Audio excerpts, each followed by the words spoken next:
सभी लोग धर्म को अपनी अपनी आस्था श्रद्धा के अनुसार करते ही हैं, लेकिन बहुत थोड़े लोग होते हैं जो धर्म को समझकर करते हैं, जो धर्म को समझकर जीते हैं। और कितने ही लोग ऐसे हैं जो इसलिए धर्म करते हैं कि वे ऐसा करने पर समाज में धार्मिक होने की एक पहचान बना सकेंगे। हाँ, वे लोग धर्म का पालन इसलिए कर रहे होते हैं ताकि वे समाज में अपनी एक अच्छी छवि बना सके, एक धार्मिक होने की उनकी पहचान बन जाए।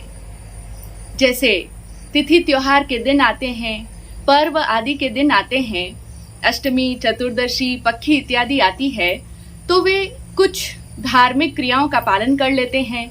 पर्युषण आदि पर्व आते हैं तो भी धर्म की क्रियाओं को संपन्न कर लेते हैं, लेकिन जब वे दिन चले जाते हैं तो उसके बाद में वे पुनः उसी स्थान पर लौट आते हैं। अभी अभी संवत्सरी का महापर्व गुजरा है, और जब संवत्सरी हो जाती है प्रतिक्रमण के पश्चात सभी लोग आपस में परस्पर एक दूसरे से खमत खामना करते हैं। तो अनेकों लोग ऐसे भी होते हैं जो संवत्सरी के बाद में क्षमापना के अवसर पर एक दूसरे से खमत खामना करते हैं, लेकिन उसके बाद में अगले दिन से वापस उनकी बोलचाल बंद हो जाती है। जिनके साथ में उनका विचारों का मतभेद चल रहा था, मन मुटाव था, उनके साथ में पहले भी उनकी बातचीत नहीं होती थी, लेकिन जब क्षमापना का अवसर आया तो उन्होंने खमत कामना कर लिया, लेकिन उसके बाद में वापस से उनकी बोलचाल बंद हो गई। तो कुछ लोग हैं जो उनसे पूछते हैं कि आपने कल तो उनके साथ में खमत कामना किया था, फिर आज आपने वापस उनसे बातचीत करनी बंद कर दी।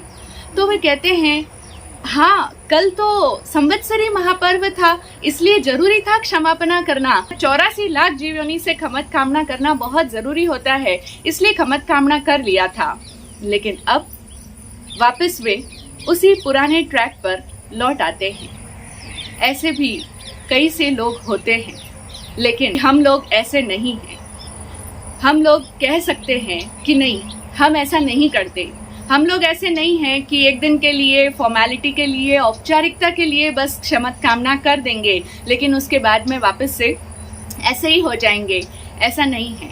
हम लोग धर्म को समझ कर करते हैं, और जब एक व्यक्ति धर्म को समझ कर जीता है, तो धर्म को जब वो समझ कर करता है तो उससे उसका अपना जीवन तो परिवर्तित होता ही है, लेकिन उसका प्रभाव उसके पूरे परिवार पर भी पड़ता है, उसके आसपास के माहौल पर भी होता है, और जिस क्षेत्र में वो काम कर रहा होता है, उसके वर्क प्लेस पर जो भी लोग उससे कनेक्टेड है, वो जहाँ जहाँ पर भी जाता है, जिन जिन लोगों से संबंधित होता है, उन सभी लोगों पर भी उसके द्वारा समझकर किया गया धर्म का आचरण का प्रभाव उन सभी लोगों पर भी होता है। और तब उन लोगों के मन में भी धर्म के प्रति एक आस्था जागृत हो जाती है। हाँ, धर्म के प्रति आस्था धार्मिक व्यक्ति के चरित्र को देखकर जागती है। एक धर्म होता है जो किताबों में लिखा हुआ है, जो हमारे शास्त्रों में लिखा हुआ है, जो हमारे स्क्रिप्चर्स है, धर्म के टेक्स्ट बुक्स हैं, उन सब में जो लिखा हुआ है। तो शास्त्रों में बहुत सारी बातें लिखी हुई है कि भाई दान करो, तप करो, त्याग करो, सेवा करो इत्यादि। तो एक तो वह धर्म है जो किताबों में लिखा हुआ है, और एक धर्म हम वो देखते हैं जो एक धार्मिक व्यक्ति के जीवन में दिखाई देता है। और जो धर्म एक व्यक्ति के जीवन में आचरण किया हुआ नजर आता है, उसका प्रभाव सीधी सी बात है कि सब लोगों पर पड़ता है। आपने भी अपने जीवन में जो धर्म को सीखा है, वो किताबों से पढ़कर तो कम सीखा होगा, लेकिन जो आपके आसपास रहे हुए धार्मिक लोगों को देखा है, उनसे बहुत कुछ सीखा होगा। जैसे आपने अपने दादा दादी को देखकर सीखा होगा, आपके मम्मी पापा को, आपके नाना नानी को देखकर आपने धर्म के बहुत सारे रिवाजों को सीखा होगा, बहुत सी धर्म की बातों को आपने उनके जीवन से सीखा होगा। और कई लोग ऐसे भी हैं जिन्होंने अपने घर में ऐसा कुछ भी नहीं देखा, इसलिए उन्होंने वहां तो धर्म को नहीं सीखा, लेकिन जब वे शादी होने के बाद में ससुराल में जाते हैं तो वहाँ पर देखते हैं कि वहाँ कुछ लोग ऐसे हैं जो अपने जीवन में हमेशा समता के भावों में जीते हैं, जिनके जीवन में हमेशा समभाव रहता है। उनके जीवन में चाहे जैसे भी परिस्थिति क्यों ना आ जाए, चाहे उनके दिन अच्छे गुजर रहे हों, चाहे दिन बुरे चल रहे हो, चाहे प्रॉफिट हो रहा हो, चाहे लॉस हो रहा हो, चाहे कोई उनको सम्मान दे रहा हो और चाहे कोई उनको अपमानित कर रहा हो, चाहे कोई उनकी निंदा चुगली कर रहा हो, चाहे कोई उनकी कटु आलोचना कर रहा हो, समाज में उनकी बदनामी हो रही हो, उन्हें कोई कड़वे शब्द भी बोल करके चला जाता है, लेकिन हर परिस्थिति में वो समता में रहते हैं। वो कभी भी उसके ऊपर गुस्सा नहीं करते, मन से भी उसके प्रति कोई दुर्भावना व्यक्त नहीं करते। वो हमेशा दोनों ऑपोजिट परिस्थितियों में भी हमेशा एक समान रहते हैं और तब उनको देख करके उनके मन में, देखने वालों के मन में समता के प्रति एक आस्था जागृत होती है। उनके हृदय में समता के प्रति एक अहोभाव जागृत होता है और ये जो समता के प्रति जो आस्था का भाव जागृत होता है, ये भाव ही उन्हें धर्माभिमुख कर देता है। यानी इसके कारण से ये जो आस्था उनके भीतर पैदा हुई उनको देख करके, तो इस भाव के कारण ही वो भी धर्म की तरफ अभिमुख हो जाते हैं, धर्म की तरफ प्रेरित होने लगते हैं। सचमुच ये जो समता है, यही तो धर्म का सार है। समता भावों में जीना, यही धर्म का सार है और यही वास्तव में धर्म की आराधना है कि जीवन में चाहे जैसे भी परिस्थिति आ जाए, हमारे जीवन में हालात चाहे कैसे भी हो, लेकिन अगर एक व्यक्ति समता भावों में जीना सीख ले तो वही उसकी धर्म की वास्तविक मायने में आराधना होगी। हमारे धर्म कथानुयोग में एक बहुत ही सुंदर कहानी आती है नंदीसेन मुनि की। उनके जीवन में एक बहुत अद्भुत घटना घटित हुई थी। एक बालक था नंदीसेन। उसके माता पिता बहुत बचपन में, जब वो बहुत छोटा था, तभी उसको छोड़कर चले गए। दोनों का देहांत हो गया। अब वो बालक इस दुनिया में अकेला रह गया। कोई भी उसका पालन पोषण करने वाला नहीं था। ऐसे समय में उसके मामा ने उसकी जिम्मेदारी संभाली। अब उसके माता पिता तो है नहीं, तो उसके मामा ने उसकी जिम्मेदारी संभाल ली और मामा उसको अपने घर ले आए। अब मामा तो उसे अपने घर ले आए, लेकिन मामी को वो बिल्कुल पसंद ना आए। मामी को वो नंदीसेन बालक बिल्कुल भी ना सुहाता था, बिल्कुल जरा भी अच्छा नहीं लगता था। लेकिन ऐसा तो होता ही है, कई घरों में ऐसी स्थिति होती है। आपने भी ऐसी स्टोरीज सुनी होगी कई घरों के बारे में कि जहाँ पर कोई एक तो उसे पसंद करता है और कोई एक है जो घर में उसे बिल्कुल भी नहीं चाहता, पसंद ही नहीं करता, उसे देखना भी उसे बर्दाश्त नहीं होता है। ये कई घरों की कहानियां होती है। और कई घरों में ऐसा भी होता है कि जब एक बहू शादी करने के बाद में, नई नई बहू जब ससुराल में आती है, तो ससुर तो उससे पूरे सम्मान के साथ में बातचीत कर रहे हैं, लेकिन सासू नहीं कर रही है। अथवा कभी कभी इससे उल्टी स्थिति हो जाती है कि सासू तो उससे ठीक तरीके से व्यवहार करती है, लेकिन ससुर नहीं कर रहे अथवा पति नहीं कर रहे। कई जगह पर पति कर रहे हैं, प्रेम से सम्मान के साथ में उसके साथ में व्यवहार कर रहे हैं, लेकिन सास ससुर नहीं कर रहे। तो इस तरह से ये विचित्र स्थितियां होती ही है कि जहाँ पर कुछ लोग हमें पसंद कर रहे हैं और कुछ लोग पसंद नहीं कर रहे। कुछ लोग बिल्कुल भी हमारे प्रति पसंदगी का भाव नहीं रखते हैं। इतना ही नहीं, उनकी नापसंदगी इतनी अधिक तीव्र, उग्र और कटु हो जाती है कि वो उसके व्यक्ति के लिए असहनीय हो जाती है, बर्दाश्त नहीं कर पाता वो। और ऐसे समय में बहुत मानसिक पीड़ा होती है। ऐसे समय में उस व्यक्ति की, चाहे किसी बहू का एग्जाम्पल ले लें, तो उसको बहुत मानसिक यंत्रणा झेलनी पड़ती है। वो बहुत संतापित होती है, पीड़ित होती है, दुखी होती है और कई बार उसे लगता है कि क्या करूं, घर छोड़ करके चली जाऊं या यहीं पर रहूं। क्योंकि इंसान के भीतर की जो मानसिक चाहना है वो तो हमेशा ही सबकी एक जैसी रहती है, चाहे वो स्त्री हो चाहे वो पुरुष हो। हम यहाँ पर नंदीसेन बालक की बात कर रहे हैं, तो उसके सामने भी ठीक यही परिस्थिति थी कि मामा उसको अपने घर ले आए, लेकिन मामी उसे जरा भी पसंद नहीं करती थी। और अब उसके मन की भी यही स्थिति थी। उसे बहुत मानसिक पीड़ा से गुजरना पड़ता था, क्योंकि हर व्यक्ति के मन की चाहना एक जैसी होती है, चाहे वो कोई भी हो और फिर चाहे वो कैसा भी युग रहा हो। हर युग में मनुष्य के मन की चाहना एक समान ही होती है।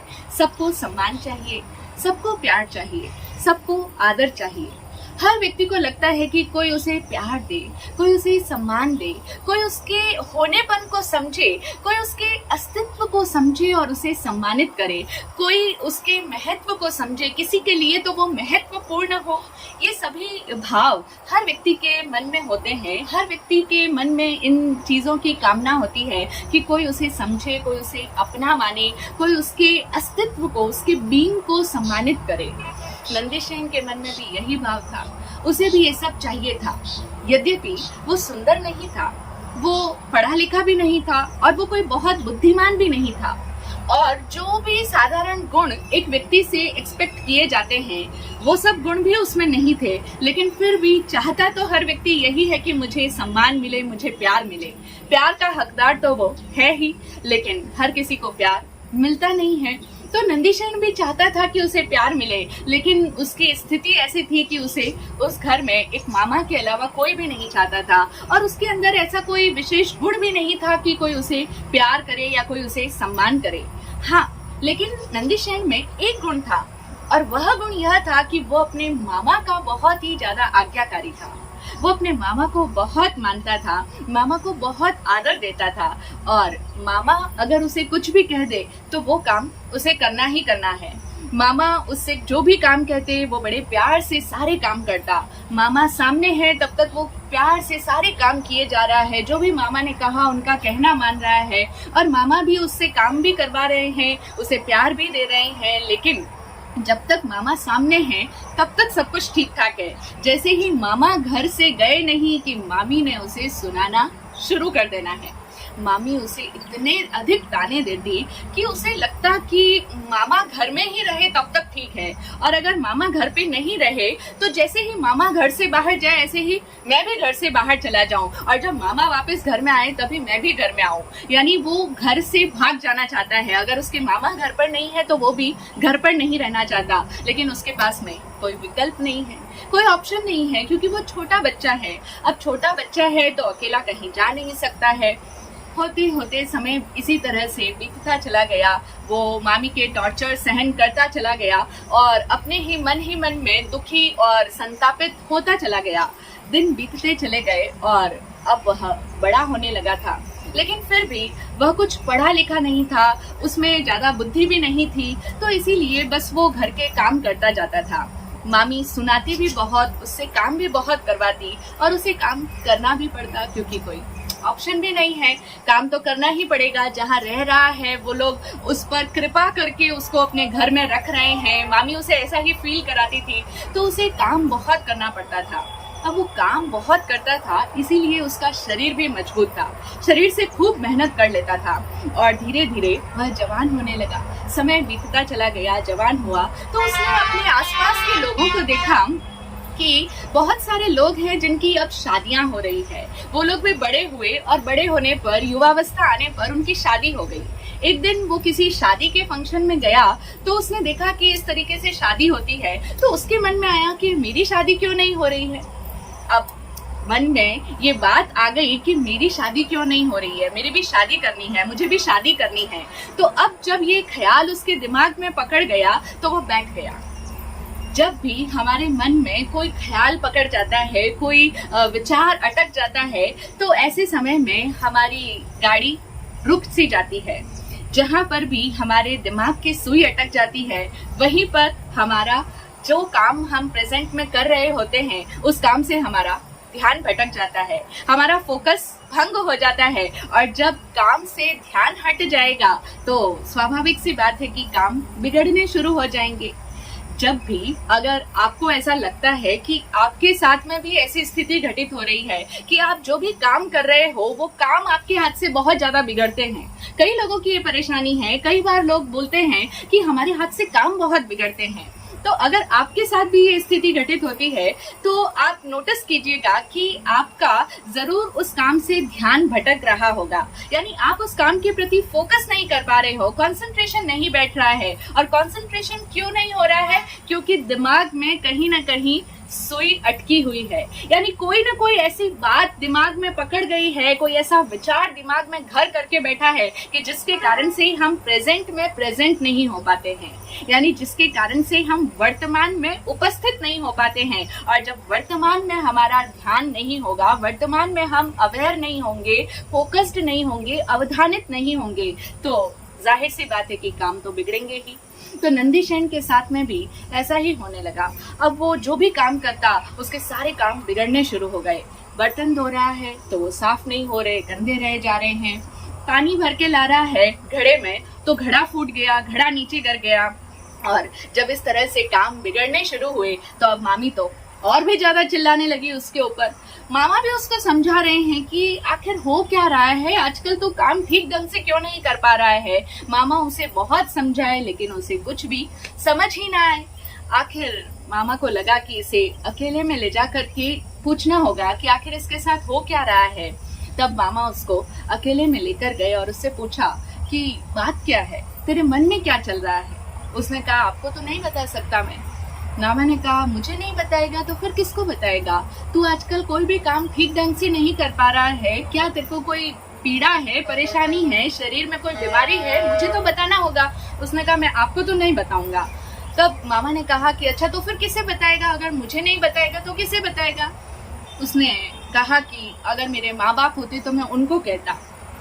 मामा को उसके भोलेपन पे जरा हंसी आई। उन्होंने कहा कि अब तेरे माँ तो है नहीं, तेरे बाप भी है नहीं, तो तेरी माँ भी मैं ही हूँ और अब तेरा बाप भी मैं ही हूँ, इसीलिए तू मुझे बता दे कि तुझे क्या तकलीफ है, तू ये सब काम ठीक ढंग से क्यों नहीं कर पा रहा है, तू आजकल इतना अन्यमनस्क सा क्यों रहता है, क्या बात क्या है, तेरे मन में चल क्या रहा है।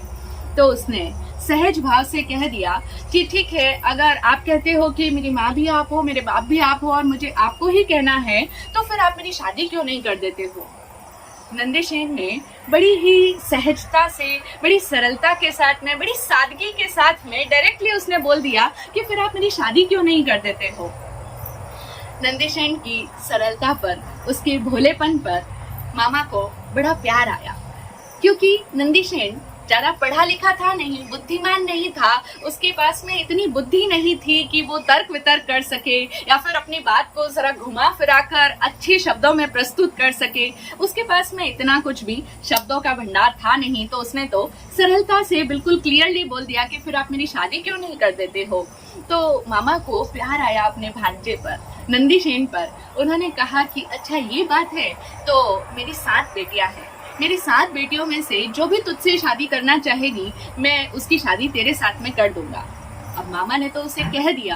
और वो जमाना था जब काका, मामा, बुआ इनके बच्चों के बीच में आपसी संबंध हो जाया करते थे, यानी कजन्स के बीच में मैरिज हो जाती थी। और ये स्थिति आज भी प्रेवलेंट है। कजन्स के बीच में मैरिज होना आज भी साउथ इंडिया के कई सारे राज्यों में होता है। और ऐसी कम्युनिटीज भी है जहाँ पर ये रिवाज बहुत ही कॉमनली प्रचलित हैं। तो वो जमाना था, उस युग की बात है जबकि मामा, बुआ और इनके बच्चों के बीच में विवाह संबंध हो जाया करते थे। तो मामा ने नंदीसेन को कह दिया कि मेरी 7 बेटियों में से कोई भी एक बेटी जो तेरे साथ शादी करना चाहेगी मैं उसके साथ तेरी शादी कर दूंगा। अब मामा ने तो कह दिया, फिर घर पे आकर के उन्होंने अपनी 7 बेटियों के सामने वो बात रखी।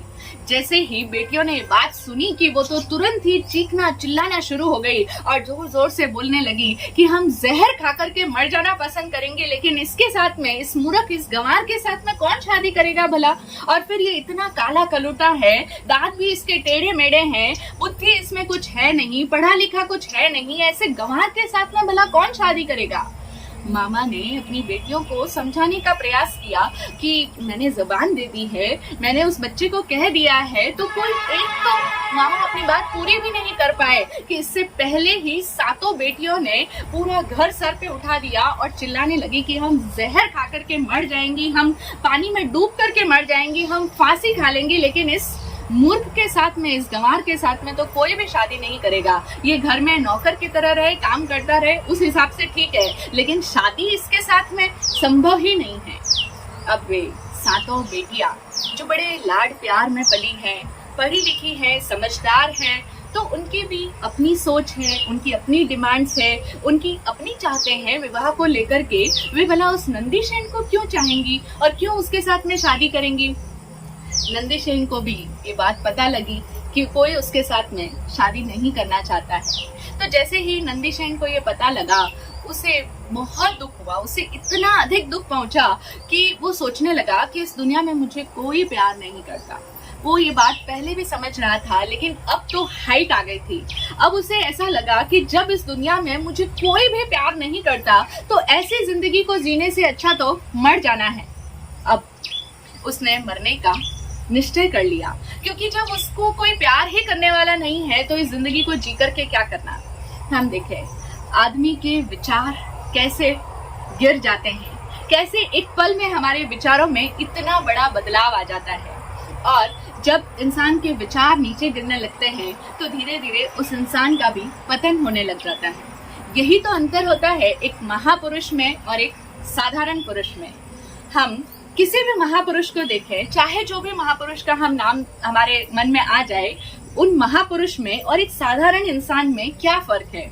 वो महापुरुष जो होते हैं वो भी 2 हाथ वाले, 2 कान वाले, 2 पैरों वाले, 2 आंखों वाले, 1 नाक वाले, वो भी ऐसे ही होते हैं। कहने का मतलब उनकी भी शारीरिक संरचना में और हमारी शारीरिक संरचना में एक साधारण इंसान की शारीरिक बनावट और एक महापुरुष की शरीर की बनावट एक समान ही होती है, लेकिन उन दोनों में अंतर होता है।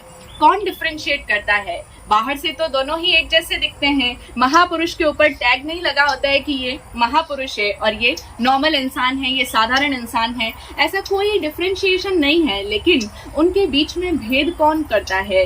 कैसे उनके बीच में अंतर आता है? वो अंतर आता है उनके विचारों से। महापुरुषों के विचार उत्तम होते हैं और उनका मनोबल बहुत दृढ़ होता है। महापुरुषों के भीतर संकल्प का बल होता है, उनका संकल्पों का बल बहुत मजबूत होता है और उनके भीतर के भाव बहुत पवित्र होते हैं, उत्कृष्ट भाव होते हैं, उत्तम विचार होते हैं। इसीलिए तो वो महापुरुष कहलाते हैं। और जो व्यक्ति साधारण कहलाता है वो इसलिए क्योंकि उसके विचार उतने उत्तम नहीं होते, उतने श्रेष्ठ भाव नहीं होते, बल्कि उसके विचारों में बहुत ही संकुचितता होती है। एक साधारण व्यक्ति इसलिए साधारण व्यक्ति होता है क्योंकि उसके विचारों में स्वार्थ भरा होता है। उसके विचारों में मैं और तुम, मेरा और तुम्हारा, ये अपने और पराये का भेद भरा होता है, संकीर्णता होती है, नैरो मेंटेलिटी होती है और उसके भीतर ईगो का भाव भी होता है। तो इसी कारण से उसका विचारों का स्तर नीचे गिर जाता है और जिसके विचारों का स्तर नीचे गिर जाता है वो क्षुद्र पुरुष होता है और जिसके विचारों का स्तर ऊंचा होता है, महान होता है, वो महापुरुष होते हैं। बस यही तो अंतर है, बाकी इंसानों के बनावट में कोई अंतर नहीं है। अगर एक व्यक्ति की सोच, विचार, उसके भीतर के भाव धारा में अगर परिवर्तन आ जाए, वो भाव उसकी उत्कृष्ट हो जाए, उसका भी मनोबल मजबूत हो जाए और उसके भीतर से ये मैं और मेरा, ये क्षुद्रता अगर मिट जाए, निकल जाए, तो वह साधारण व्यक्ति भी असाधारण हो सकता है, महापुरुष हो सकता है। लेकिन नंदीसेन की हम बात कर रहे हैं कि उसके विचार नीचे गिरने लग गए थे और अब उसके विचारों में इतना बड़ा परिवर्तन आ गया कि वह घर से भाग गया।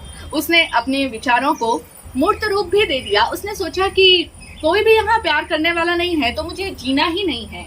अब वो मरने का निश्चय करके घर से बाहर भाग गया, निकल गया और बाहर जाकर के किसी पहाड़ी पर पहुंच गया। पहाड़ी की ऊंची चोटी पर पहुंचा, वहां से कूदकर अपने प्राण देने के लिए। लेकिन इस प्रकृति के विचित्र संयोगों को कौन जान सकता है? घटनाएं कब कैसे बदल जाएंगी, कब कौन सा निमित्त आकर के हमारे जीवन को पूरी तरह से बदल देगा, हमें कहां से कहां ले जाएगा, कोई भी नहीं जानता है। नंदीसेन के जीवन में भी एक बहुत बड़ा यू टर्न आने वाला है, लेकिन हाल फिलहाल उसकी स्थिति ये है कि वो उस पहाड़ की चोटी पर पहुंच गया है, नीचे कूद करके अपने प्राण देने के लिए, आत्महत्या करने के लिए। और जब वो नंदीसेन के विचार जो इस तरीके से नीचे गिर चुके हैं, तो उसके ख्याल जब पतित होने लगते हैं किसी भी इंसान के, तो पहले विचार पतित होते हैं, पहले विचार नीचे गिरते हैं और धीरे धीरे वो इंसान भी नीचे गिर जाता है, इंसान का भी पतन होना शुरू होता है। तो नंदीसेन बस गिरने ही वाला था कि तभी पीछे से जोर से एक आवाज आई, ठहरो देवानुप्रिय। नंदीसेन उस जोर की आवाज को सुन करके एकदम से चौंक गया और जो वो आगे बढ़ने ही वाला था, उसने अपने कदम वापस पीछे मोड़ लिए और उसने पीछे मुड़ करके देखा कि किसने ऐसा कहा है, किसने ऐसी आवाज दी है। जब उसने पीछे मुड़ करके देखा तो उसे आवाज देने वाला कोई साधारण इंसान नहीं था, उसे वो ठहरो देवानुप्रिय, रुक जाओ, ऐसा कहने वाला एक महात्मा था, एक साधु मुनिराज थे, एक समण निर्ग्रंथ थे, अणगार थे, जो उसे कह रहे थे रुको देवानुप्रिय। नंदीसेन जैसे ही वो शब्द सुना उसने, तो उसे बड़ी हैरानी हुई कि उसे प्रिय कहने वाला कौन है। उसे तो जिंदगी में कभी किसी ने चाहा ही नहीं, कोई उसे प्यार नहीं करता, फिर उसे प्रिय किसने बुलाया, प्रिय कह करके उसे कौन पुकार रहा है। उसने देखा और उन महात्मा को देख करके उसको एक बहुत ही अलग सा अनुभव हुआ, क्योंकि ना तो आज से पहले उसने ऐसे शब्द सुने थे और फिर शब्द भी क्या, प्रिय, देवानुप्रिय। तो ये शब्द सुनकर के उसे बहुत अंदर में उसके एक बहुत ही अलग सा भाव जागा और फिर वो उन मुनिराज की तरफ खींचा चला आया। मुनिराज का तेज ही ऐसा होता है कि वो तेज, उनकी वो लेशिया सहज ही अपनी ओर लोगों को आकर्षित कर लेती है। तो उन मुनिराज की तरफ उसने आकर्षण महसूस किया और वो पीछे जाकर के उन मुनिराज के पास में जाकर के बैठ गया। तब मुनिराज ने उसे अपने पास में बिठाया और उसे बहुत सारी बातें समझाई। उसे समझाया कि एक इंसान की जिंदगी में ये इतने उतार चढ़ाव क्यों आते हैं और हम सब की जिंदगी क्या है, हम सब लोग कर्मों से बंधे होते हैं। मुनिराज ने उसे कर्मों का स्वरूप समझाया, कर्म के बारे में ज्ञान दिया और उसे ये भी बताया कि किस कारण से तुम्हें कोई भी व्यक्ति पसंद नहीं करता है। क्योंकि नंदीसेन ने अपनी आप बीती बताई, उसने अपनी सारी व्यथा उन मुनिराज के सामने रख दी। तो मुनिराज ने उसे समझाया कि वो क्या कारण है जिसके कारण से कोई तुम्हें पसंद नहीं करता है और क्या कारण है कि तुम्हारा शरीर ऐसा कुरूप बना है। मुनिराज ने आगे नंदीसेन को ये भी समझाया कि तुम बिल्कुल भी चिंता मत करो कि तुम्हारा शरीर ऐसा है या तुम्हें कोई पसंद नहीं करता है, क्योंकि शरीर अलग चीज है और इस शरीर के भीतर निवास करने वाली आत्मा है जो बिल्कुल ही भिन्न है। मुनिराज ने उसे बताया कि शरीर से आत्मा को नहीं तोला जा सकता। कैसे सोना जब खदान से निकलता है तब वो कैसा गंदा मटमैला सा होता है, लेकिन वही सोना जब अग्नि आदि से शुद्ध कर दिया जाता है, संस्कारित हो जाता है, तो उसके पश्चात कितना बहुमूल्य बन जाता है। ठीक इसी तरीके से हीरा जब खदान से निकलता है तो कैसा होता है, लेकिन जब बाद में पॉलिश वगैरह हो जाती है तो उसके पश्चात कैसा हो जाता है। ठीक इसी तरीके से ये शरीर जो है वो अलग चीज है, वो तो नष्ट होने वाला है, लेकिन इस शरीर के भीतर जो आत्मा है वो सोने के समान है और वो बहुमूल्य है। मुनिराज ने नंदीसेन को शरीर और आत्मा का भेद ज्ञान कराया। जैसे जैसे मुनिवर उसे ज्ञान देते चले गए, वैसे वैसे नंदीसेन के भीतर दर्शन प्रकट होता चला गया। दर्शन प्रकट होता गया मतलब उसे वह चीज अनुभव होती चली गई। जैसे जैसे मुनिवर बोल रहे हैं वैसे वैसे मानो वो शब्द जीवंत होते जा रहे हैं, वो शब्द जागृत हो रहे हैं और उसके भीतर उन शब्दों का जो वो ज्ञान दे रहे हैं वो जागृत होकर के अपना अनुभव देते चले जा रहे हैं। यानी आत्मा का अनुभव उसे अपने भीतर से होने लग गया। कितनी अद्भुत बात है। कैसे कैसे हो सकता है ये? क्योंकि हम लोग भी बहुत शब्द सुनते हैं लेकिन हमें तो दर्शन प्रकट नहीं होता, हमें तो अनुभव नहीं हो पाता। नंदीसेन को उन गुरु के ज्ञान को सुनने के साथ ही साथ दर्शन प्रकट होता चला गया और उसके भीतर अनुभव होता चला गया। क्यों? क्योंकि उसके पास में पहले से कोई तरह की मान्यता नहीं थी, कोई तरह की धारणा उसके मन मस्तिष्क में नहीं थी, ना ही उसके मन में कोई भी पुराना कोई आग्रह था। कैसे होता?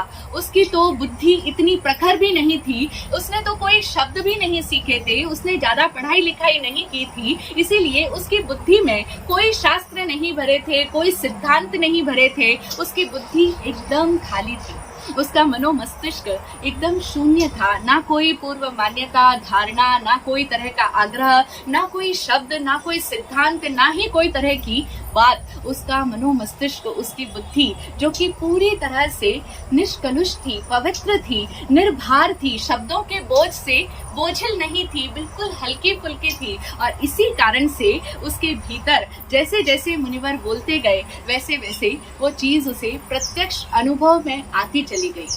कई बार ऐसा होता है कि जो कम बुद्धि वाले लोग होते हैं वे अनुभव के स्तर पर बहुत महान हो जाते हैं, और जो बहुत बुद्धि वाले लोग होते हैं वो अनुभूति के स्तर पर पंगु रह जाते हैं। विचित्र है ना? ये अध्यात्म की जो राह है ये बहुत विचित्र है। और आत्मज्ञानी पूज्य श्री विराट गुरुदेव ने 10 तथ्यों का ज्ञान दिया। उसमें एक तथ्य है कि सत्य सदा विचित्र होता है। बिल्कुल, सत्य हमेशा ही विचित्र होता है, हमारी सोच समझ से बिल्कुल परे। हम सोच भी नहीं सकते। हमें क्या लगता है कि जिसके पास में बहुत ज्यादा बुद्धि है, जो बहुत शास्त्रों का जानकार है, जिसने बहुत कुछ पढ़ा लिखा है, वो व्यक्ति बहुत जल्दी ही अध्यात्म की राह में तरक्की कर लेगा, अध्यात्म की राह में बहुत आगे बढ़ जाएगा। हमें लगता है कि यहाँ बुद्धिमानों का ज्यादा प्रवेश होगा, या उन्हें जल्दी ऊंचा स्थान प्राप्त हो जाएगा, या वो बहुत जल्दी इस राह में आगे प्रोग्रेस कर लेंगे। लेकिन ऐसा बिल्कुल भी नहीं है, बल्कि जो बहुत ज्यादा बुद्धिमान है, जो बहुत ज्यादा तार्किक हैं, बहुत ज्यादा शास्त्रों के जानकार है, उनको बहुत अंत में प्रवेश मिलता है। यानी वो सत्य तक बहुत देरी के बाद में पहुंचते हैं, यानी कहें कि वो लाइन में सबसे पीछे खड़े होते हैं। क्यों? ऐसा कैसे कि जिनके पास में इतनी बुद्धि नहीं है वो जल्दी पहुंच जाते हैं, वो सत्य का साक्षात्कार इजीली कर लेते हैं? ऐसा क्यों? क्योंकि उनके बुद्धि आड़े नहीं आती है, उनके बुद्धि अवरोध पैदा नहीं करती है। इसीलिए जब बुद्धि बीच में बाधा नहीं डालती तो डायरेक्ट सत्य से साक्षात्कार हो पाता है। कई ऐसे लोग हैं जिनके ज्ञान का बड़ा आवरण था, लेकिन मोह हट गया, उनके भीतर मोह भाव क्षय हो गया, और जैसे ही मोह भाव समाप्त हो जाता है वैसे ही ज्ञान और दर्शन पर रहा हुआ आवरण तो तुरंत समाप्त हो जाता है। इधर मोह भाव हटा कि इधर ज्ञान और दर्शन का आवरण भी छूट जाता है। तो जब मोह का भाव क्षय हुआ वैसे ही उन्हें केवल ज्ञान और केवल दर्शन प्रकट हो गया। ऐसे बहुत लोग हुए हैं, केवल ज्ञान केवल दर्शन प्रकट हो गया, लेकिन वे शास्त्रों के जानकार फिर भी नहीं थे। उन्होंने बहुत शब्दों को नहीं जाना था, और वे शास्त्रों को पढ़ नहीं सकते थे, रट करके बोल नहीं सकते थे, सुना नहीं सकते थे, लेकिन फिर भी वे केवल ज्ञान और केवल दर्शन को अपने भीतर प्रकट कर चुके थे। लेकिन इससे कोई फर्क नहीं पड़ता, क्योंकि ज्ञान अनुभूति का विषय है, ज्ञान आत्मा का विषय है, और जब वह अनुभव में आ जाता है तो उसके पश्चात शब्द रहे या ना रहे कोई फर्क नहीं पड़ता है। नंदीशेन को वह ज्ञान मिला, उसे भी अनुभूति के स्तर का ज्ञान प्राप्त हुआ, और तब वह गुरु के चरणों में दीक्षित हो गया, गुरु के पास ही रहने लगा, गुरु के प्रति पूरी तरह से समर्पित हो गया। गुरु ने उसे बोधि दी, ज्ञान दिया, और उसे उसका मार्ग भी बताया। गुरु ने उससे कहा कि तुम्हारा मार्ग सेवा का मार्ग है, तुम्हें जो साधना करनी है वो सेवा की साधना करनी है। हम देखें, नंदीशेन जब घर पे था तब भी काम ही करता था, सेवा करता था, लेकिन तब उसकी दृष्टि दूसरी थी, तब उसकी दृष्टि भौतिक दृष्टि थी। और अब जब गुरु ने उसे दृष्टि दी है, गुरु ने जब उसे बोधि दी है, तो अब उसकी पूरी दृष्टि ही बदल चुकी है, और जब दृष्टि बदल जाती है तो सारी सृष्टि बदल जाती है। कहते हैं दृष्टि बदलो तो सृष्टि बदल जाएगी। तो अब नंदीशेन की दृष्टि बदल गई है, अब वो सबको आत्मिक दृष्टि से देखता है। अब उसके लिए कोई भी प्रकार का शारीरिक भेदभाव महत्व ही नहीं रखता, क्योंकि वो किसी को शरीर के रूप में देखता ही नहीं है, उसे आत्मा की अनुभूति हुई है। और जब एक बार स्वयं अपनी आत्मा की अनुभूति हो जाए तो उसके पश्चात बाहर में भी सबको आत्मवत ही महसूस होता है। तो अब नंदीशेन सबको आत्मवत महसूस करता है, सबके भीतर रहे हुए उस आत्म तत्व को देख पाता है और सब में परमात्मा को महसूस कर पाता है। और इसीलिए अब वो सबकी सेवा भी आत्मिक दृष्टि से कर रहा है। नंदीशेन ने हर मुनि की सेवा की, अपने गुरु की सेवा की। जब तक उसके गुरु रहे तब तक नंदीशेन मुनि ने उनकी बहुत सेवा की, आत्मिक भाव से उनके प्रति पूरी तरह से समर्पित हो गया। और जब उसके गुरु इस संसार से विदा हो गए तो उसके पश्चात जब भी जहाँ पर भी सुनते कि किसी भी मुनिराज को सेवा की आवश्यकता है, नंदीशेन मुनि वहाँ पर सेवा के लिए पहुँच जाते। यानी वे हर समय सेवा की साधना के लिए तैयार रहते थे, तत्पर रहते थे। और जब कोई भी ऐसा अवसर नहीं होता, किसी को सेवा की आवश्यकता नहीं होती, तब वे एकांत में बैठ करके ध्यान करते थे। और इतना ही नहीं, नंदीशेन मुनि तपस्वी भी थे। उन्होंने तपस्या करना भी प्रारंभ कर दिया था। वे बेले बेले की तपस्या करते थे और पारने में आयम्बिल, कितनी बड़ी बात है, 2 दिन के उपवास के पारने में भी रूखा सूखा आहार करना। इस तरह से नंदीशेन मुनि ने अपने शरीर को बिल्कुल सुखा डाला। शरीर तो कमजोर बन गया था, लेकिन उनका आत्मा बहुत मजबूत होता चला जा रहा था। और जब भी ऐसी स्थिति होती है कि कोई एक व्यक्ति अपने लक्ष्य के प्रति पूरी तरह से समर्पित हो जाता है, अपने लक्ष्य के लिए वो पूर्णतया संकल्पित होता है, तो ऐसे में उसके संकल्प और समर्पण की परीक्षाएं भी बड़ी होती है। और फिर जब किसी व्यक्ति की ख्याति फैलने लगती है, तब तो उसकी परीक्षाएं वैसे ही बढ़ जाती है।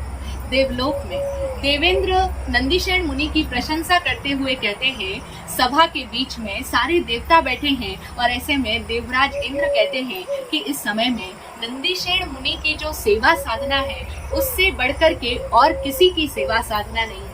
धन्य है नंदीशेन मुनि की तपस्या को, धन्य है नंदीशेन मुनि की सेवा भावना को। इस समय में उनसे बढ़कर के वैयावृत्य तक करने वाला साधक और कोई भी नहीं है। उस सभा के अंदर रहे हुए सभी देवताओं ने ये बात सुनी, लेकिन 2 देवताओं के गले के नीचे नहीं उतरी ये बात। उनको ये बात समझ में नहीं आई और तब उन्होंने सोचा कि ऐसा कैसे हो सकता है, इतनी कैसी उत्कृष्ट सेवा साधना है, ऐसी भला कैसी तपस्या है, ऐसा कौन सा वैयावृत्य तप है।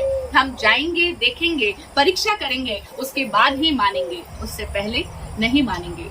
तो अब वे दोनों ही देव पहुंच गए नंदीशेन मुनि की परीक्षा लेने के लिए। अब वे परीक्षा कैसे लेते हैं, उन 2 में से एक देवता मुनि का वेश धारण करके नंदीशेन मुनि के पास में आता है। उस समय में नंदीशेन मुनि बेले की तपस्या का पारना कर रहे थे। वे पारना करने के लिए बैठे ही थे, आहार कर रहे थे, रूखा सूखा आहार। और तभी वो मुनिराज का वेश धारण करके वो देवता उनके समक्ष आता है और कहता है कि मुनिवर, आप अकेले ही अपने आहार का ध्यान रख रहे हैं, आपको सिर्फ अपने ही शरीर की चिंता है। क्या आप नहीं जानते कि यहाँ गांव से बाहर एक मुनिराज है जो बहुत ही ज्यादा बीमार है और उन्हें सेवा की आवश्यकता है। जैसे ही इस सेवा की पुकार सुनी नंदीशेन मुनि ने, उन्होंने अपना आहार वहीं पर रोक दिया और उन मुनिराज को प्रणाम करके कहा, पधारो भगवान, आप पधारो, पहले आप आहार ग्रहण करो। उन मुनिवर ने कहा, नहीं नहीं, मेरे गुरु भाई हैं जो गांव के बाहर है, वो बहुत बीमार हैं और उनको सेवा की सख्त जरूरत है, क्योंकि वे इतने अधिक अशक्त हो चुके हैं। बीमारी के कारण से उनका पूरा शरीर जर्जर हो चुका है, वे बहुत अशक्त हो गए हैं, कमजोर हो चले हैं। और इधर मैं भी बहुत बूढ़ा हो रहा हूँ, इसलिए मैं उनकी यथा योग्य समुचित सेवा नहीं कर पा रहा हूँ। अगर तुम सेवा कर सकते हो तो चलो। नंदीशेन मुनि ने कहा, अच्छा ठीक है, चलो। वो उन मुनिराज के साथ में गांव के बाहर उन दूसरे मुनिराज के पास में पहुंच गए, जो कि वास्तव में दूसरा देव था। वो भी मुनि का वेश धारण करके बैठा है, एक बीमार मुनि का। जब नंदीशेन मुनि वहां पर गए, उन्होंने देखा कि मुनिराज का शरीर बहुत ही कमजोर हो रहा है, लेकिन फिर भी उनका शरीर थोड़ा भारी था और उन्हें अतिसार की बीमारी थी, यानी उनको उल्टी दस्त की बहुत ज्यादा समस्या थी। उनके शरीर से बहुत ही ज्यादा मात्रा में रेचन हो चुका है, इसीलिए वो इतने अशक्त हो गए हैं, कमजोर हो गए हैं। तो जब नंदीशयन मुनि ने वहां उनकी स्थिति देखी तो नंदीशयन मुनि को लगा कि पहले इनकी प्राथमिक उपचार, उनकी चिकित्सा कुछ तो यहीं पर कर देनी चाहिए, और नहीं तो कम से कम पहले मैं जरा पानी लेकर के आ जाऊं, इन्हें जल पिलाऊं, इनके वस्त्र इत्यादि साफ कर लूं, क्योंकि उन्हें उल्टी दस्त की समस्या हो रही थी। तो उसकी स्थिति को देख करके उन्हें लगा कि पहले मैं यहाँ जरा शुद्धि इत्यादि कर लूं, उसके पश्चात ही इन्हें उचित स्थान पर लेकर के जाऊं और फिर ठीक प्रकार से इनकी देखभाल करूं, इनकी सेवा करूं। तो इसीलिए नंदीशयन मुनि जल लेने के लिए गांव के अंदर चले गए।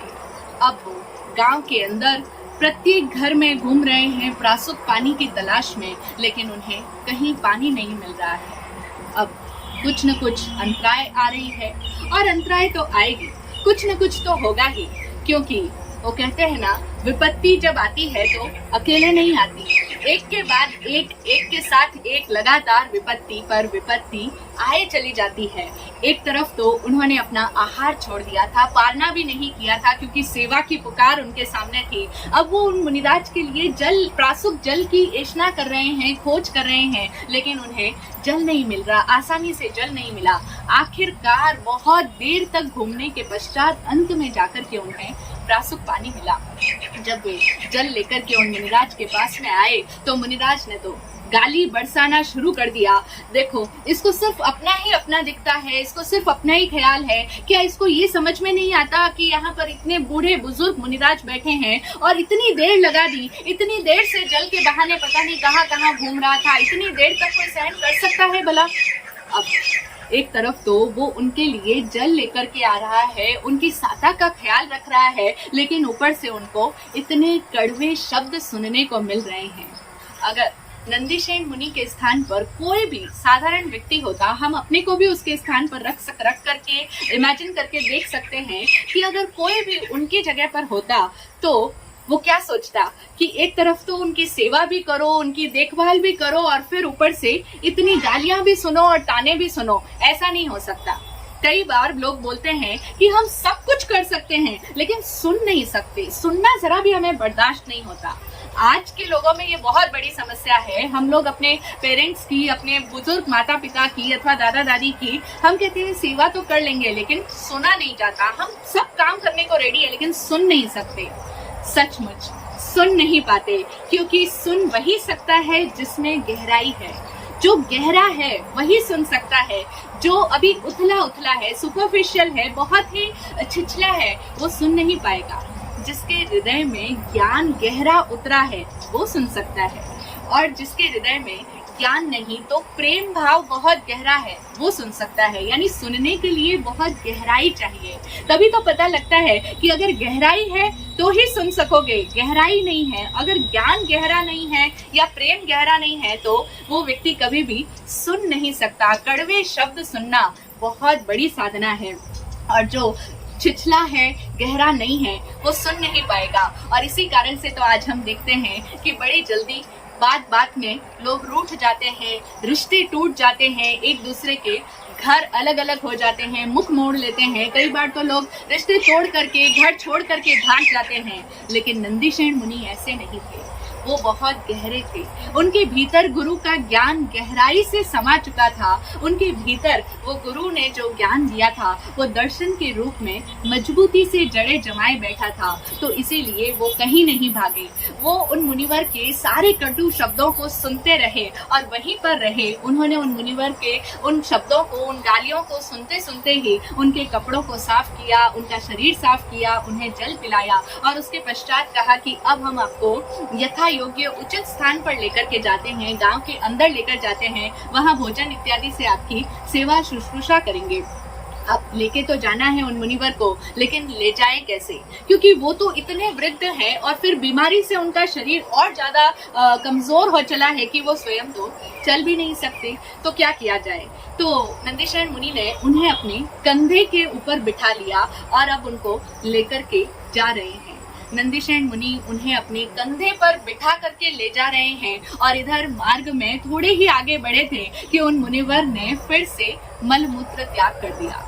अब उनको वो जो अतिसार की बीमारी है तो उनका मोशन रुक नहीं सकता है, तो उन्होंने नंदीशयन के ऊपर ही मलमूत्र विसर्जित कर दिए हैं। नंदीसेन का पूरा शरीर भर चुका है और दुर्गंध इतनी कि पूछो ही ना। पूरे रास्ते में भी कोई भी लोग उस बदबू को सहन ना कर पाए, वो पहले ही उस बदबू के कारण से दूर दूर होने लग जाए। इतनी भयंकर बदबू हो रही है, चारों तरफ बदबू ही बदबू फैल गई है, पूरा शरीर मल मूत्र से भर चुका है। लेकिन फिर भी ऐसे समय में भी नंदीसेन मुनि पूरी तरह से समता भावों में है। उनके मन में कोई भी दुर्भावना या कोई भी संक्लेश नहीं आया। वे समता भावों से उन मुनिवर को अपने कंधे पर बिठाए लेकर के चले जा रहे हैं। हम देखें कैसी अद्भुत समता है नंदीसेन मुनि के भीतर। जब भी सेवा की बात आती है तो श्रवण कुमार का नाम आता है कि श्रवण कुमार ने अपने माता पिता की सेवा की थी। बहुत गीत गाते हैं श्रवण कुमार की सेवा के बारे में, लेकिन हम देखें नंदीसेन मुनि की सेवा के बारे में देखें, वो श्रवण कुमार के तो माता पिता थे इसलिए वो सेवा कर रहा था, लेकिन यहाँ नंदीसेन मुनि के तो वो माता पिता नहीं है, वो उनकी जान पहचान के भी कोई नहीं है। लेकिन जो ना कोई जान है ना कोई पहचान है, बिल्कुल अनजान अपरिचित मुनि है, लेकिन जिसने भी सेवा की पुकार उनके सामने रखी है तो वो उनके लिए हर समय सेवा के लिए तत्पर है। उनके हृदय में सबके लिए सेवा की अखंड ज्योति जग रही है और ऐसी अद्भुत जो समता है कि वो किसी के प्रति कोई भेदभाव उनके मन में नहीं कि ये मेरे जान पहचान के हैं तो मैं इनकी सेवा करूं, ये मेरे क्या लगते हैं मैं इनकी सेवा क्यों करूं। इस तरह का कोई भाव नंदीसेन मुनि के भीतर नहीं है, कोई मेरा तेरे का भाव नहीं है। अनेकों स्थानों पर बहुत सारे श्रावक श्राविका लोग मिलते हैं तो वो कहते हैं कि हमने फला महाराज की बहुत ज्यादा सेवा की थी, इतने वर्षों तक हमने उनकी सेवा करी है।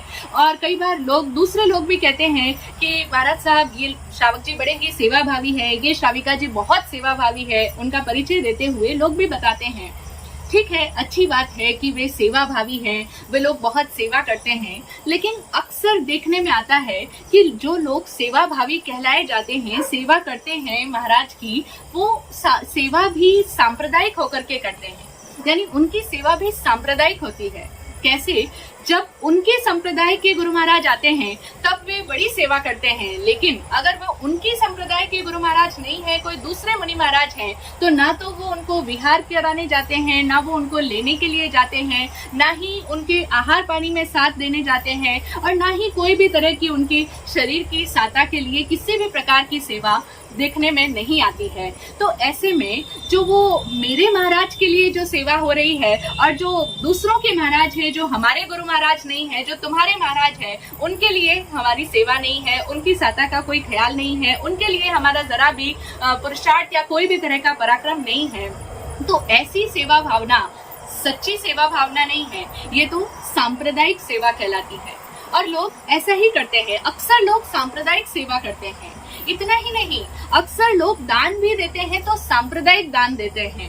कैसे? हमारे गुरु महाराज आए तो उनको तो बहुत दान देंगे, उनके लिए जो भी रिक्वायरमेंट है उसमें बहुत बढ़ चढ़ करके अपनी हिस्सेदारी अर्पित करेंगे, उनके लिए अतिथि संविभाग व्रत होगा उनका, तो दान भी अपने गुरु महाराज के लिए, अपने संप्रदाय के लिए। और इसी तरह से लोग तपस्या भी सांप्रदायिक होकर के करते हैं।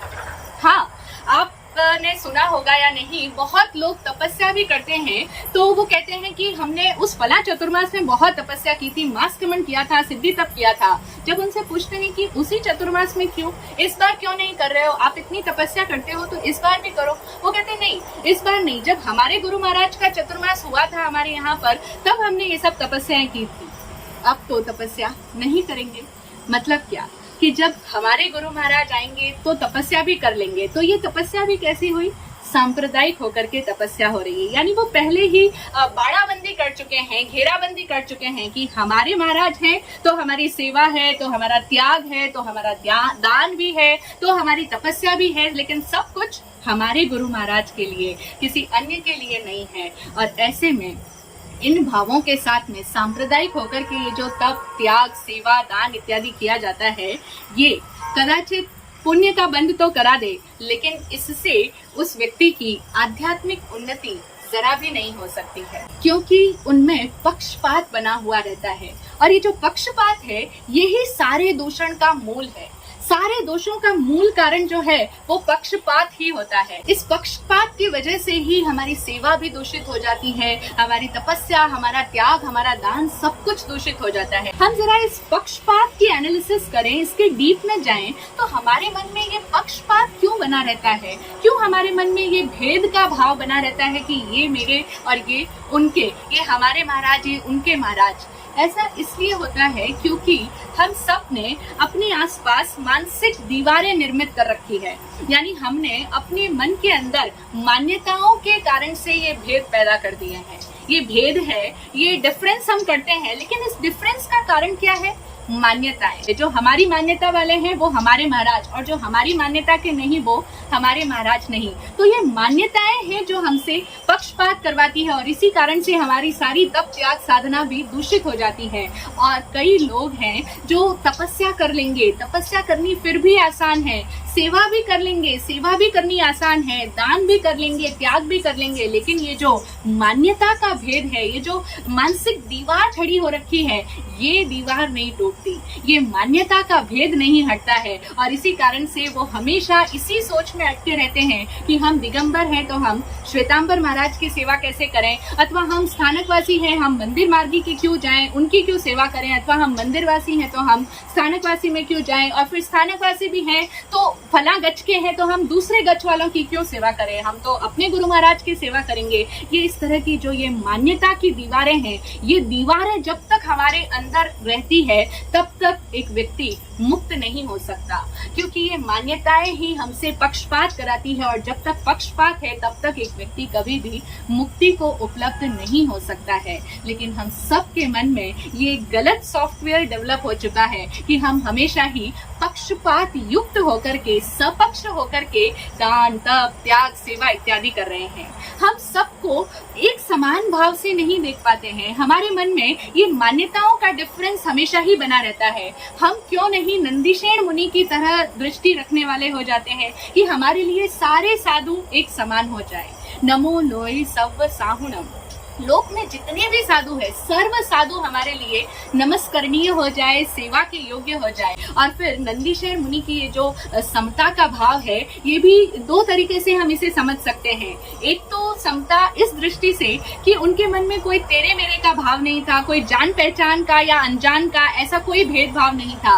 और फिर दूसरी उनकी समता जो हम बात कर रहे थे कि उन मुनिराज ने, जिनको वो कंधे पर बिठा करके ले जा रहे हैं, उन्होंने रास्ते में ही उनके ऊपर मल मूत्र त्याग कर दिया है, भयंकर दुर्गंध चारों ओर फैल चुकी है। और ऐसे समय में भी नंदीशेन मुनि के मन में जरा सी भी ना तो कोई शंका आई, ना कोई तरह की कांक्षा आई, और ना ही कोई तरह की विचिकित्सा का भाव आया। उनके मन में जरा भी घृणा, नफरत नहीं उठी, कोई जुगुप्सा भाव नहीं आया, छी इन्होंने ये क्या कर दिया, जरा सी देर को कंट्रोल नहीं कर सकते थे क्या, ऐसा कोई भी विचार मात्र भी उनके भीतर प्रवेश नहीं कर पाया। ये कितनी बड़ी समता भाव है कि ऐसी विपरीत परिस्थिति में भी उनके मन में कोई विचलन नहीं, कोई छी का भाव नहीं, कोई नफरत का भाव नहीं था। और तब उनके मन में बस एक ही भाव चल रहा था कि इन मुनिवर्ग के शरीर में इतनी असाता हो रही है तो मैं शीघ्र ही इन्हें कोई उचित स्थान पर लेकर के चला जाऊं। वो जल्दी से पहुंचने का प्रयास कर रहा है, लेकिन इस दरमियान एक और घटना घट जाती है। देव माया से उन्होंने अपने शरीर का वजन इतना अधिक बढ़ा लिया, धीरे धीरे धीरे करके वो जो उनके कंधों पर सवार है वो अपने वजन को इतना ज्यादा बढ़ाते चले गए कि अब वो इतना अधिक भार नंदीशेन मुनि का शरीर सहन करने में असमर्थ होने लगा। एक तो वैसे ही नंदीशेन मुनि तपस्वी हैं, वो तपस्या करते हैं, इस कारण से उनका शरीर कमजोर हो रखा है, और फिर इतना अधिक वजन सहन करके ले जाना, वो ऐसे में अब उनके पैर जरा डगमगाने लगे, उनके पैर आड़े तिरछे पड़ने लग गए। और जब पैर आड़े तिरछे पड़ रहे हैं तो अब ऊपर बैठे कंधे पर विराजमान वो मुनिराज जो देवता हैं, वो उनको और ज्यादा सुनाना शुरू कर दिए। वो उसको और ज्यादा गाली देते हैं और कहते हैं कि क्या देख के नहीं चल सकता, क्या ढंग से नहीं चला जाता, क्या मार डालेगा क्या, मेरे शरीर में इतनी असाता हो रही है, इतनी पीड़ा हो रही है, और तू उल्टे सीधे कदम रख रहा है, इतना ऊंचा नीचा होकर के चल रहा है, मुझे कितनी पीड़ा हो रही है, समझ में नहीं आता क्या, ढंग से सेवा नहीं की जाती क्या। अब इस तरीके से जब मुनिवर लगातार वो बोले जा रहे हैं, वो ऐसे कटु वाणी की बरसात उसके ऊपर होती जा रही है, तो नंदीश्वर मुनि के भीतर जरा दुख का भाव आया। लेकिन वो दुख कैसा कि मेरे वजह से मैं सीधा नहीं चल पा रहा, मुनिवर को लेकर के मेरे कारण से मुनिराज के शरीर को कष्ट हो रहा है। तो उसको दुख इस बात का आया, इस बात का नहीं कि ये मुझे सुना रहे हैं, बल्कि उसके मन में खेद इस कारण हो रहा है कि मेरी वजह से मुनिराज को कष्ट हो रहा है, इनको कितनी असहायता हो रही है। धन्य है नंदीश्वर मुनि। अगर हम लोग भी इतना भी हमारे मन में विचार आ जाए कि मेरे कारण से किसी को कष्ट ना हो, अगर इतना भी भाव किसी के मन में आ जाए तो उसे भी समता भाव की प्राप्ति हो जाएगी। हम भी समभावों में जीना सीख जाएंगे अगर हम इतना भी विचार लें कि मेरी वजह से किसी को बाधा ना पहुंचे। नंदीश्वर मुनि के मन में ये विवेक था, उनके भीतर ये ज्योति थी, ज्ञान उनके भीतर जागृत था कि वो ये सोच रहे हैं कि मेरे कारण से मुनिराज को कष्ट हो रहा है। तो वो क्षमा मांगने लगे, उन मुनिवर से कहने लगे कि मुनिवर मुझे क्षमा कर दो, मैं बस आपको उचित स्थान पर अब ले जाने ही वाला हूँ, स्थानक करीब ही है, पहुंचने वाले हैं वो वहां पर। और तभी वो देव माया सिमट गई। वो तो देव माया थी। जैसे ही वो अपने गंतव्य स्थान के करीब पहुंचे ही थे कि तभी वो देवता अपने असली स्वरूप में प्रकट हो गए और असली रूप में आकर के नंदीश्वर मुनि को हाथ जोड़ करके कहने लगे, धन्य है, आप सचमुच धन्य है, आप कृत पुण्य है, आपने धर्म को यथार्थ में जिया है, आपने अपने जीवन में वास्तव में धर्म को अपनाया है कि ऐसी कठिन परिस्थिति में, ऐसी विपरीत हालातों में भी आप समता के भावों में रहे, आप समता के भावों से एक पल के लिए भी नहीं डिगे। वो देवता तो जान रहे हैं ना कि नंदीश्वर मुनि के मन के भाव क्या चल रहे हैं, तो वो उसकी तारीफ करते हैं। अब वो समझ गए हैं कि सचमुच नंदीश्वर मुनि ऐसे कठिन हालातों में भी एक पल के लिए भी समता से नहीं डिगे। तो उन्होंने उनकी बहुत सराहना की, उनको वंदन किया और अपने स्वस्थान लौट गए। ऐसी अडिग थी उनकी समता, ऐसे अडिग रहे वे समता भावों में। कितनी अद्भुत बात है, हम भी समता भावों में अडिग रह सकते हैं। जैसे नंदीश्वर मुनि के साथ हुआ, जैसे उनके भीतर के भाव बदले, ऐसे ही हम सब के भीतर भी वो समता की ज्योति जग सकती है, बशर्ते हमारे भीतर भी प्रेम गहरा हो अथवा हमारे भीतर ज्ञान गहरा हो और हमारे अंदर ये जो मान्यताओं की दीवारें हैं, ये जो हमने मानसिक दीवारें निर्मित कर रखी है मेरे और तेरे की, ये दीवारें अगर हट जाए तो हम भी मुक्ति के अधिकारी हो जाएं। और धर्म अगर है, धर्म को अगर समझना है, वास्तव में अगर धर्म की आराधना करनी है तो बस एक शब्द ही काफी है, समता भाव। ये समता भाव अगर जीवन में आ जाए तो उस समता भाव के कारण से हमारा पूरा जीवन समतामय होकर के हम शीघ्र ही अपने कर्मों की निर्जरा करके मुक्ति को उपलब्ध हो सकते हैं। तपस्या नहीं भी हो पाए तो असली जो तपस्या है, जो वास्तविक धर्म की आराधना है, समता भाव, अगर वो जीवन में अपना लें कि जीवन में चाहे जैसी परिस्थिति आए, चाहे हानि हो चाहे लाभ हो रहा हो, चाहे प्रॉफिट हो चाहे लॉस हो, चाहे कोई मुझे प्यार दे अथवा ना दे, चाहे कोई मुझे सम्मान दे अथवा चाहे कोई मुझे सम्मान ना दे, चाहे मिलन हो चाहे जुदाई हो, चाहे कोई मुझे मेरे को अपमानित करने की कोशिश कर रहा हो, मुझे बुरा साबित कर रहा हो, मैं सही भावों से, मैं अच्छे प्रेम भरे भावों से किसी का कुछ अच्छा करने की कोशिश कर रहा हूँ, लेकिन उसके बावजूद मुझे ये सुनने को मिलता है कि जानता हूँ इसके तो मन में क्या है, मन में कुछ और है, बाहर कुछ और है, मुंह में राम बगल में छुरी, लोग बहुत कुछ ऐसा सुनाते हैं। चाहे कोई कैसा भी सुनाए, उसके बावजूद मैं उन सब की बातों को सुन करके सहन करूंगा और अपने भीतर समता भाव को बरकरार रखूंगा। हमें अपने आप को ये प्रशिक्षण देना होगा, हमें अपने आप को निरंतर ये बात की शिक्षा देनी होगी, निरंतर अपने आप को ये सिखाना होगा। समता भावों में जीने की ट्रेनिंग अगर हम हर पल अपने आप को देते चले जाएं तो धीरे धीरे धीरे हमारे भीतर भी ये समता के संस्कार विकसित होने शुरू होंगे। और जब एक व्यक्ति समता भावों में जीना आरंभ कर लेता है, उसी दिन से वह वास्तविकता में धर्म को उपलब्ध हो पाता है और तब उसके भीतर का ये समता भाव स्वतः ही महकता है, उसकी सुरभि से चारों दिशाएं महकने लगती है। और जिस तरह से नंदीशेन मुनि के भीतर वो जो समता का भाव पनपा था, वो महका था, उसकी सुरभि से, उसके प्रभाव से मनुष्य तो क्या देवता भी झुक गए थे। ठीक उसी तरीके से अगर हमारे भीतर भी ये समता का भाव अगर जाग जाए तो हम धर्म को उपलब्ध हो पाए और उस धर्म के प्रभाव से सच्ची प्रभावना घटित हो पाए। तो हम गुरुदेव से यही प्रार्थना करें, अपनी प्रार्थनाओं में हमेशा ये भाव रखें कि गुरु कृपा से मेरे भीतर भी समता का भाव जगे और हम हर पल अपने आप को भी ये शिक्षा देते रहें, निरंतर अपने आप को टीचिंग दें, अपने आप को ट्रेनिंग दें कि मुझे जीवन की हर परिस्थिति में समता भाव रखना है। और फिर ये सिर्फ एक लाइन नहीं दोहरानी है। जब जब ऐसी परिस्थिति आए कि कोई मुझे अपमानित कर रहा है, कोई मैंने जो कहा वो कहना नहीं मान रहा, कोई मुझे सुना रहा है, उस समय में अपने आप को कहना है कि मुझे समता में जीना है। इस तरह से अगर हम समता को अपने जीवन में ले आए तो निश्चित रूप से हमारा ये जीवन सार्थक हो पाए। जय हो, जय हो, जय हो।